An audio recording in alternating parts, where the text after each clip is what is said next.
Welcome to The Scale Up Leader, the podcast for leaders of fast-growing tech companies, from founders, CEOs, and other executives to product and people managers. There'll be interviews, tips, and advice to help you get more of the right things done right and to scale your leadership to have more impact. I'm your host, Richard Russell.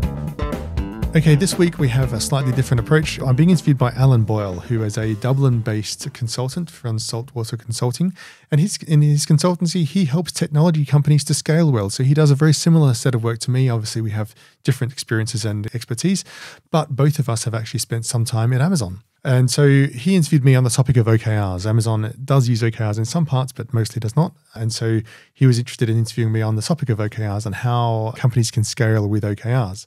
Let's get into it. All right, we are live. I would say live at 5. It's 5 o'clock, I think, in Luxembourg, where Richard's is today. And we're chatting to Richard Russell. I'll give him a second to introduce himself shortly. My name is, for anybody that doesn't know, is Alan Boyle. My business is Saltwater Consulting, and I help technology companies scale well. And speaking of scaling, today we're going to be talking about OKRs, objectives, and key results. And the expert in the room is Richard Russell, and I'm delighted to be talking to you today, Richard. So perhaps you can give me a quick intro. Yeah, for sure. So as you'll hear from the accent, I'm Australian, but I live in Luxembourg. I've lived in London for 10 years as well. I worked at Amazon and Google for a couple, 6 years at Google and 2 years at Amazon, which is where I picked up a lot of the techniques that I teach. Now I'm independent and I work mostly with executive teams of growth stage startups, usually from 50 to 500 people or thereabouts, usually the CEO and the immediate executive team. Quite often a few layers down especially into the product team and engineering teams, and I work with them to help them scale. And the framework that I use is OKRs, and I kind of use OKRs as a bit of a Trojan horse for getting leadership coaching in and teaching some leadership methods and so on as well. But certainly there is just the basics of teaching how OKRs work and to help them scale. Great. Thanks, Richard. Yeah, I mean, also an ex-Amazonian myself. You and I could probably do a couple of follow-up calls about working backwards and all sorts of other types of conversations as well. But OKRs is the interesting one. And that actually came out of Google. And I think it was Andy Grove from Intel that's popularized it back in the early 70s. Yeah. And then I think Google adopted it early 2000s. And I think it's the goal-setting mechanism of choice for scale-ups and technology companies. Yeah. And I like what you said there about the coaching. You have conversations with leaders and it's like, okay, well, why don't we put this in? Why don't we put a bit of structure? Why don't we align teams through OKRs? So perhaps you could tell me a little bit about your approach. And I suppose the first question I have is, when should a scale up start embracing OKRs? Does this happen pre-Series A? Does it start happening at Series A? What is your thought around that? Well, so, okay, on the topic of when they should start, I think that it really comes down to when you have a problem that you can solve with OKRs. And for most companies, that tends to be when they get to around 30, 50, 80 people, thereabouts. The problem tends to get fairly acute as you go beyond 100, 150. And once you get to 200, 300, 400, 500, you've got so many embedded processes in there, it becomes very critical. It's also quite a lot more difficult to implement, but just because of the scale and the number of people who need to change. So that's what I usually recommend. But my approach is that I always start by trying to understand from doing discovery interviews with the leaders what problems they're really having and what problems they want to solve. And the reason I do this is because OKRs can be a bit like a lot of other things like Agile and Scrum and other types of things, a bit of a one-size-fits-all approach. But I prefer to sort of customize it for making sure that it actually addresses the real problems that they're facing, partially to make traction, make it work, but also just because there are different ways of doing things. And in different organizations, you have different cultures and different needs. Mm-hmm. And you just mentioned traction. There's actually a book, it's the EOS system, Traction, and they talk about smaller companies may start adopting that operating system, and as part of that, it's setting their big hairy goal, which is 10 years out, and then bringing that into 3-year, 1 year, where you set your key your main objectives, and then your 90-day rocks, and those would be the key results. So I think what you're saying, you've got a bit of product market fit, assuming your product started or product led at the beginning. And then you move into okay, we got 30, 40, 50 people. We now need to start aligning these teams. Yeah. Okay. And then in terms of like, do you take an approach where you would get, because it takes time to do this, right? To put OKRs in properly could take some companies, depending on size, upwards of a year to put it in properly. But I mean, Do you start with a specific set of people, with a leadership team? Do you start on the edge and say, right, we're just going to put OKRs into the product side? What is your approach? Well, I found that if you start with people with lower down the organization, like the product team or whatever, it can be very helpful. But you almost always run into a problem. And the problem is that you don't have enough context from management to be able to set the right kind of OKRs for the product team. And you're depending on too much alignment across the company. So I find that it's always best, the way I prefer to start is to start with the executive team and setting company-wide OKRs.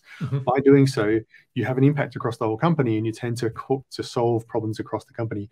If you're working in a subset, like as I say, a product or a function, or the product team, then you tend to run into the problem of you make some progress here, but the rest of the company is still behind, and you're still sort of like not getting traction across the company, and management is thinking in a different way, and so then you don't always get the traction there. Whereas if you get management to buy in first, and you do that, and they're the ones who are usually feeling the real problem, then they're the ones who actually then drive the change through the organization and can create that alignment. In terms of like speed, I mean, yeah, it can take a year or more to really get it working well. But I find that even just the very first conversations actually deliver value. So when we set OKRs the first time, it might take a month to sort of just go training, discovery, training, and setting OKRs. And now we've got some clarity around strategy. We've got some clarity around what that means for this quarter, and it starts to have an impact. And I just recommend people to start doing things and iterate on it. That's the main thing that that's the main approach that I have, as opposed to like perfect a process and then release it. Yeah, no, that makes sense. Sorry, you just froze there for a second, but I think we're all back. There's probably, I think we had about 60 people or 67 people register for this. So thanks to everybody that is on, and we got people from various different countries connected in different parts of the world. So please feel free to ask questions. If you do have questions, if I can get to them in line, we'll answer them in line. Otherwise, reach out to each of us afterwards, or connect with us or ask questions. But yeah, any questions that come through would be great. Richard, in terms of the leadership team, so you engage with the leadership team. They obviously have a strategy. I mean, if it's a scaling company, they have a strategy. Well, you're laughing. Maybe they don't. But they have an idea of where they want to go. They know the vision. They're on the rocket ship, but now they just want to get the teams aligned. So do you sort of take a look at their overall mission and then convert that into an objective? And would you say to them, you've got to set an objective almost for a year, and then you can break it down into smaller chunks in terms of the key results? We can work out the key results later. We just need to come up with something quite tangible, I suppose. Tangibility is critical. I laugh or smile because most companies think they have a strategy. They think they have a vision and a mission. They think they're very clear about this. Usually what's going on is it's kind of very clear in someone's head, or it's clear in quite a lot of their heads, or they have a PowerPoint deck that illustrates their strategy well, but it ends up being, when you try to express this strategy in terms of like, these are the things we're going to get done, and here's how we define success, which is sort of making that strategy concrete through the mechanism of OKRs. As you do this, you discover that actually the strategy is very ambiguous. And frequently enough, the most frequent situation I see is that the strategy is more of a list or a collection of things that we could do, or all of the things that would move the needle. And it's not a strategy, it's just a list of things. And it might have narrowed it down somewhat, like, more products, more users, more markets, that kind of thing. But it's almost like, okay, you want to do everything. So now where do you start? And where are the trade-offs?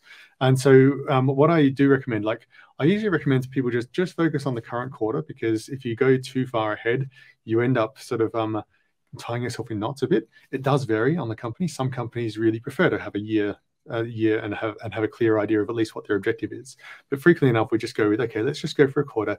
At the end of the quarter, we'll revise this and see how we are. Now, some of those objectives would roll over. Even some of the key results would roll over, and that's fine, because it's a learning process, and it's all about taking your strategy, taking your understanding of your strategy, clarifying it, and turning it into something concrete, so that you can communicate to the rest of the organization, so that then you can empower those teams to do things.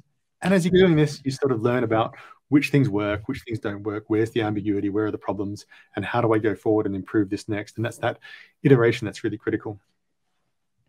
Yeah, no, it's amazing. And, I like the way you say, just get stuck in and do it. You kind of say, we know where we want to go in the future. We have more or less thought a year out, or at least maybe the finance people have thought a year out, or we know what we like to try and achieve. Yeah. But for the next 90 days, let's try and organize everything around what we need to try and do. And I love the word priority originates from meaning of one. And I sat down with a team, I think a tech team some time back, and they said, well, we've got 40 things we need to do. Okay, so you've got 40 things you need to do. And you're going to do all 40 of them. Absolutely, we're going to do them. And I think trying to sort of prioritize and realize that okay, there's a couple of key things we need to do that are going to support the overall strategy. And there may be initiatives that fall in underneath that. And that also creates a bit of confusion because people are saying, right, how do I set a key result? Or is it actually a project or an initiative? Because in the OKR language, you have initiatives to support key results. So the key result might be you want to get to, the next 100 customers in a different market. But you may have different initiatives like a project to go into the new market or to set up an office or whatever. So I think the main thing is just try and get people, aligned. And I think some advice I got ages ago, I think one of my first consulting engagements when I was really battling to get some traction with a team was Alan, show by doing. Just get in there and actually just start with something, set a key result for yourself or with a small team and actually start delivering on that. Yeah. And in terms of, and we're jumping around a little bit, so forgive me. And I'm sure maybe some of the questions will start coming through now and I can share. But in terms of software, this is where I had a challenge before as well. We were implementing OKRs. The team they had a really good mechanism of communicating in their weekly meetings. They used Google Slide shares. It was very collaborative. They had Google Slides. People would jump in and all fill in the slide beforehand and they'd run their meeting. And then we introduced as part of the OKR, an OKR tool. Now there's loads of tools out there. There's Ally, I think that was bought by Microsoft. There's Lattice, there's others out there. But the introduction of the tool actually caused challenges because everybody had to sort of try and switch things out or try and run APIs into that tool. And they ended up sort of fussing around getting the tool right. And I ended up focusing on the tool too much that you kind of missed the point. What are your thoughts around software and the role software plays? Yeah, so I mean, my take on this is that software can be, in the OKR space, can be really useful. It can actually solve problems. But here's the thing. You want to start, the OKRs is primarily about communication. It's primarily about people and human interactions. And so you want to start with that. And that's why I start with a small scope of like just the executive team, just company-wide, let's communicate that. And then doing this, if you're communicating on that level of like, here's our company objectives for the whole organization, let's communicate about them. Let's have check-ins with the next layer down or the project leaders or the product leaders or the functional leaders on what we're doing here and all that sort of stuff. You can do this with all of the existing tools. You can do it with a combination of email, Zoom meetings where you present things, a presentation, a poster, and all that sort of stuff. Putting the OKRs into the regular metrics reviews, putting them into the email newsletter. Whenever you celebrate something, refer to the objective or the key result that you're trying to get to. So these things you don't need software for. When you need software is when you have a larger set of OKRs that you need to coordinate and track and sort of be tracking across the board. Now that only happens when you have a relatively large organization. You can get by with this with quite a large organization, like 50, 200 people, 300 people, without using any software, just talking about things. And part of the reason for that is actually that if you're using OKRs, you don't have to have one OKR per one set of objectives and key results per person or per team or per manager. You just need them where you need them. So you might just have company OKRs, a product OKR, and some for particular teams that need to make major changes, like marketing or an operations team that needs to sort of have some sort of transformation, some sort of change about how they're doing things. But you don't need it for every single manager. That just creates confusion. And that means that if you look at it from each person's perspective, the individual contributor, they then look up and see like, well, I'm kind of working on that project, that product. So I've got an OKR set there, but then there's a manager there as well. So they've got an OKR set there, and I've got my manager and then his manager or her manager and so on. And I've got all these OKRs and it's confusing. And that's a problem. And that's a problem that if you go down the software path, it tends to generate that problem because software is usually set up to drive engagement, and then they want to have more OKRs. So you're sort of incentivized to do this. So I recommend just holding back from the software until you have a specific problem you want to solve, where software can solve that problem. Yeah, I think if people are very good at reporting and they've got their reporting mechanisms in place, all they need to do is add a line item in for their OKRs, and they can manually report on that until they get to a point where, as you say, it requires maybe some software or better management, or they find that they're shifting their conversation more towards OKR, which means it lends itself more towards using software. Richard, a couple of questions coming in, and one or two actually that spoke to what you were talking about earlier. And actually, I'm going to start with Noel Walsh first. talking about OKRs, getting them involved at the management level. So it's easy for the executive leadership team to say, right, let's go. Okay. And it's probably also easy for the individual contributor to say, okay, well, at least I've got some focus now. I know what I'm working on. But the poor management level, they're the ones that are managing up, down, sideways, and now they've got to use this new system. Do you have any, and you talked about using OKRs as a coaching tool. Do you have any sort of strategies around getting the next level of management or the management levels up and running on OKRs? The middle management sort of area. I would guess from Noel's question that's what it is. I could be wrong. Noel, if I'm wrong, please just Well, so I mean, I think that it's in many ways it's the key thing here is that you need to have whatever level you are, whether you're at middle management or wherever, you need to have the context of what's the strategy, what am I trying to achieve? And now this is where it really depends on senior management having clear OKRs in the first place to be able to turn their overall strategy into something concrete, right? Once they can do that, then it becomes a whole lot easier for you at the next level down, especially at the product level or business unit level, to be able to set meaningful OKRs, right? Now, my experience is that going that next level down, once you have the executive team using OKRs well and using them regularly, they understand how this works and they're using them and people are seeing them using them. And now once you're seeing this happening at your management level, it becomes relatively easy to apply it to your own level. So in that sense, it's kind of, it happens quite organically. I do find that quite a lot of OKR consultants love to have these huge change programs where we train each group on things. But I do find that every group you go down through becomes easier and easier because it's literally like they have the context. But to me, the biggest thing is referring to the context of what am I actually trying to do, start with the objectives, make sure the objectives align, and then actually go downwards to ask what kinds of key results can I deliver to deliver this objective. And that gets the buy-in of people involved. So I hope that answers the question, Noel. It does to me anyway. And I think in terms of the leadership team, do you find a bit of resistance sometimes from maybe more traditional teams or, engineering product absorb it and they love it, and then suddenly you get pushback from marketing saying, no, we're not interested in this, or sales saying, we're not interested in this. Have you seen that before? And how do you deal with that conflict at senior management level? Because you almost need to get that full buy-in straight away. Yeah. So that's actually why I do the discovery first, to talk to everyone to understand where each individual is at. And that's also why it's really helpful to just start with the executive team, because it's a team of 6 or 8 or 12 people or whatever it is, and it's quite manageable. So sometimes you end up with resistance from people who are very traditional or have their ways or think that Scrum is enough or whatever they're thinking about. Sometimes it's because, well, we do sales and we don't need this because we have sales quotas. Why do we need OKRs? And that kind of thing. And the thing is that my approach to this is usually that, well, if you have sales quotas and they're working, then you don't need to put OKRs on top of that. Just work with sales quotas. It's fine. If you want to make a change, you might want to have an OKR on top of that, just for that 5 to 10% of the extra work that you want people to do. But as a salesperson or as a marketing person, one of the things that you're really wanting to do, one of the things you're really interested in is, what's the rest of the company going to deliver that I can sell? And how do I capture that in a really clear value statement so that I have something sellable? And connecting these two sides of the coin together, product engineering, operations and sales, customer support, operations and customer support, and sales and marketing, connecting them all together. OKRs at the company level really connect them together, because that's how you focus people on building a thing that is sellable such that I can then meet my quota. But it does vary depending on who they're talking to.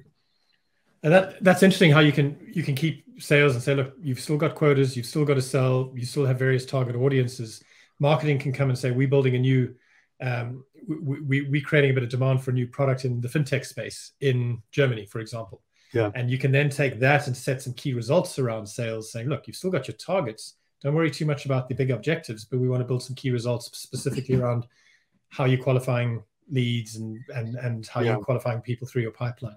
We have another question from, sorry, carry on, please. I was going to say, when it comes down to it, this is all just a tool, one of the tools in the management bow, in the leadership bow, to be able to get results. And if you're using KPIs to drive an operational team, that's a great method. It works well. Don't change that. Just have OKRs when you need to add something to that, right? You can have it on top of or next to it. In a product team, you're mostly dealing with OKRs. In an engineering team, you're delivering OKRs, but you have Scrum and Agile or some other process that you're using. So you don't need to replace all of these things and have everyone do everything with OKRs. You can have them in parallel, because different groups work in different ways, and you've just got a whole lot of different methods, like levers to pull as a leader to get the right results. And OKRs are really about saying, here are the things that are really, really important that may not be urgent and are not getting dealt with very well in other mechanisms that we really want to do. So here's how we're going to make them happen. But sales already has an incentive scheme, so that kind of works. Yeah. I think that speaks a little bit to Hanan's question there around getting OKRs into engineering teams. I think, the product people probably get this more than anyone else, but the engineering teams have their various different ways of doing things. And I think possibly that could lead to a bit of resistance. So getting product and engineering aligned around OKRs, what is your experience around that? Yeah. So, I think this is a really good example, actually. This is where having company OKRs, everyone can subscribe to them because that's the company goal, company objective, right? When you then go down to the product level, I like to suggest that product teams and product managers set the product OKRs, and engineering's primary role is, in a sense, kind of like operations, in that you're delivering something to deliver those OKRs. Now, as an engineering team leader, I might well have an OKR or a set of OKRs that are designed to improve my engineering capability, right? But there's no point in me duplicating product OKRs. I'm working on those ones, so we're sharing them. And it's not necessarily, I'm not saying that product sets them separately. You collaborate together, because there's no point in product setting an OKR that engineering hasn't subscribed to. But there's no point in having the same sort of set of objectives and key results here, or in a variation here, or trying to duplicate that work. Just share them. That's what you're trying to do. You're trying to work together. But as an engineering team, you may well have something about code coverage or release trains or continuous deployment, or whatever it is that you have. Maybe recruiting, maybe morale, or whatever it is that you have that's important for the engineering team. But you have to recognize as an engineering leader that scope is a small part of your work, whereas the big part of your work is delivering the product, which you're collaborating with the product on. So that's I hope that's a relevant thing for Hanan. I hope that makes sense. Yeah, no, that's brilliant. And I think my next question there would be around, do you find that after introducing OKRs to a team, that the team fundamentally changed? Like, you would have had these silos previously in an organization where product and engineering work quite differently. So they wait for briefs, they engineering build according to what product is saying. But by introducing OKRs, do you find that you can get a little bit more cross collaboration? Do teams reorganize themselves where product and engineering are mixed in cross-functional teams? Do you find that the OKRs actually bring change into how that organization is structured? Yeah, so I do. But one thing I like to say is that OKRs don't do anything, right? So you can set all the OKRs all you like, but nothing happens until you're actually leading and actually doing things as a leader and as participants in this. So usually, if I'm working with an executive team, one of the changes that I like to see, which has to be driven by leadership, which includes the CEO, obviously, but also like the CPO, the chief product, CTO, the chief of marketing, the chief of sales, all those people, they need to consciously drive this, especially led by the CEO, but they have to consciously drive this, is that how do we collaborate based on this understanding of what we're trying to achieve here? And what we're doing is we're changing the nature of the conversation. So previously, people tended to be quite siloed and understand, well, that's just a marketing topic. I don't know marketing because I'm an engineering leader, right? So you do the marketing thing, and the marketing person likewise says, well, that's an engineering thing. You're all nerds. But what you're trying to do is get that conversation about what's the plan, what are you doing, how do I as an engineering leader understand your marketing plan to make sure that we collectively as a group of people are collaborating to deliver the results that we've agreed to do. So it's all about the leadership and the way that conversation can change in that meeting. That's why I do leadership coaching. I use OKRs as a tool to get leadership coaching in, because I talk to them about how to run those meetings and how to make sure that collaboration is actually happening. And the OKRs are really North Stars to focus that conversation on, as opposed to magical tools that change things, right? So it's basically, that's what we're trying to achieve. So what's the best way of achieving this, given that we have this brains trust of people in the room? Let's all talk about marketing. Let's all talk about engineering, right? Let's all try and solve these problems. And then that creates that collaboration across, as this team starts to own it as a whole, as opposed to feeling like silos. So, yeah. Yeah, and you probably find that the more you do that, the more you'd be open to sharing your OKRs externally with other stakeholders, because you want people to understand what you're doing and how you're doing it collectively. I missed a question from Jan earlier. Hi, Jan. I haven't seen Jan in years. I know him from the Cape Town days, but I think he's also moved into Europe. I wouldn't even know. Berlin, I think, was the last place I saw you, Jan. But in relation to, and I'm going to read his question, iterating from top-down org OKRs, to what extent and when should these iterations be based on bottom-up metrics from teams as opposed to org level indicators? Does that make sense? Yeah. So basically, I think that from my perspective, I'm a big fan of leaders being relatively assertive in leadership. That does not mean dictating things, but it does mean you have a direction in mind, you have a vision, you've collaborated with people, your whole organization potentially just the leaders, to develop a vision and a strategy or whatever it is. What we're really doing is trying to make sure that we're all aligned on this. And now if we just go bottom up, what tends to happen is that we have a whole lot of different incompatible directions. And there's really no solution for this except for either mass sort of decision making on a sort of consensus basis, which doesn't tend to work real well. And everyone, as Jan says in the comment here, having everyone talk about everything ends up in analysis paralysis. Exactly. So you need leadership to sort of break the tie here, set some directions. So the way I tend to recommend people do this is for the leaders or the small group of leaders or even the CEO to set the objectives and sort of like have a bit of consultation, but be assertive and set them, and then ask the next layer down to make sure that they're sort of like consulting with their teams as they set the key results. But you don't want to be, you need to do this collaboratively with that team. But the first time round, it's fine to not go too deep here, because if you go too deep, you just end up with this massive, like it takes us 6 months to just have a conversation, even in a smaller organization. So you need to have leaders who have some understanding, and you need to be prepared to take a risk in getting it wrong. And then you need to consult with people and do the actual leadership to say, we talked a bit about this, and this is the direction we've set, we've agreed on, and I know that you're not 100% bought in, but can I have your disagree and commit? Like, can we just go ahead with this, because we need to make some progress here? And some of that is quite uncomfortable, especially in my experience with my Germanic clients, because they tend to be very consensus driven. So it depends on the organization a little bit, but I tend to think leadership is quite essential here. And then as you go, by the way, as you go on down the process, you have that conversation regularly, and because you're having it regularly, you're more engaged with people on what they want to change. So there's a bit of dissatisfaction, creates a conversation. That means the next quarter, now you can have a more informed discussion because you've already had a bit of that discussion through the quarter. Yeah, I love you snuck in that Amazonian leadership principle, disagree and commit, and I really love that. And it's something that if you can invite people to do that, and invite people to say, look, I'm going to let you know that I disagree, but I'm not going to hold a grudge against you. I'm actually going to commit to it, is so powerful to get initiatives like this off the ground. And the other thing I'd sort of read, in terms of OKR best practices, you setting stretches. This works in growth companies. I think, sort of more established companies that aren't moving, maybe they're on a defender type, they're in defensive mode, or they're protecting their turf. It's the growth companies, you kind of set stretch goals, best practices, you're probably going to get 70, maybe 80% of your OKRs complete. But if you're setting them at 100, if you're getting to 100% completion rate every quarter, you're not stretching enough. Do you have any sort of thoughts around that? Yeah, so I think this really depends on the individual company's culture and their morale as well. I have been with quite a few companies who are burnt out, and so if your company's burnt out or people are demoralized, it's actually quite important to give them a little bit of space before you start stretching people.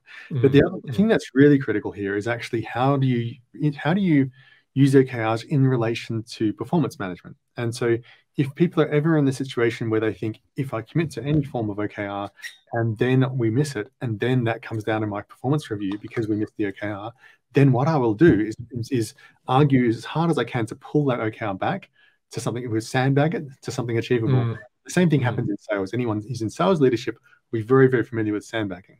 But sales leadership and salespeople are used to how to deal with it. The rest of us are less used to it. So what happens is, in this situation, is that people sandbag. So as leaders, what we have to do is make sure that we're setting OKRs and using OKRs as a means of communicating what's valuable and setting the direction and inspiring things and empowering people to solve the problems that matter. And being ambitious enough about it is good.